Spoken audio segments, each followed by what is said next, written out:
AP వ్యాప్తంగా ప్రభుత్వ రెండేళ్ల పాలనను నిరసిస్తూ వైఎస్ఆర్సీపీ ఆధ్వర్యంలో వెన్నుపోటుకు రెండేళ్లు పేరుతో నిరసన కార్యక్రమాలు నిర్వహించారు. మాజీ సీఎం వైఎస్ జగన్ ఆదేశాల మేరకు విశాఖ జిల్లా గాజువాక వ్యాప్తంగా 3 ప్రాంతాల్లో నియోజకవర్గ సమన్వయకర్త తిప్పల శ్రీనివాస దేవన్ రెడ్డి ఆధ్వర్యంలో నిరసన కార్యక్రమాలు చేపట్టారు. కూర్మన్నపాలెం జంక్షన్, బీహెచ్పీవీ జంక్షన్, 10 గంటల జంక్షన్లో నిరసనలు జరిగాయి.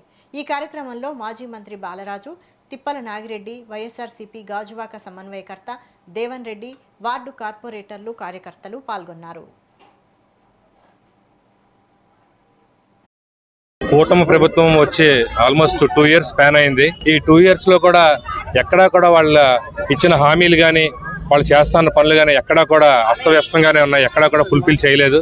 ఇలాగా ఇదే కంటిన్యూ చేస్తే ప్రజలందరూ ఇంక కొన్ని రోజుల్లో తిరగబడే అవకాశాలు కూడా గ్యారంటీగా ఉన్నాయంటే ఇప్పుడు ఓన్లీ వైఎస్ఆర్ పార్టీ వాళ్ళే చేస్తున్నారు రోడ్డు మీదకి వచ్చి, కానీ రేపు ప్రజలు కూడా దీని మీదకి వస్తారని గ్యారంటీగా చెప్తున్నాం.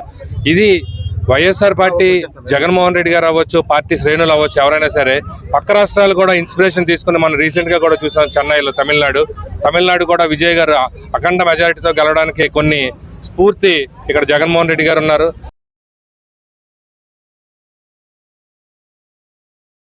2 సంవత్సరాలు పూర్తి వస్తుంది.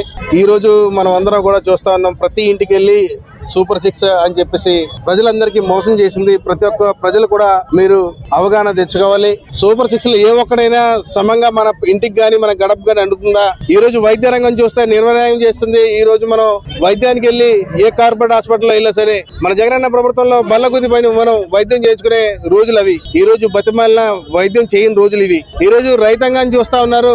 రైతే మా అందరికీ కూడా పెద్ద దిక్కనే ఉద్దేశంతో ఉన్న నాయకుడు మా జగన్మోహన్ రెడ్డి గారు. ఆఫ్టర్ రైతులంతా అని చెప్పేసి ఉద్దేశంతో ఉన్న కూటమి ప్రభుత్వం అని చెప్పి మనం గట్టిగా చెప్పవచ్చు. ఈ రోజు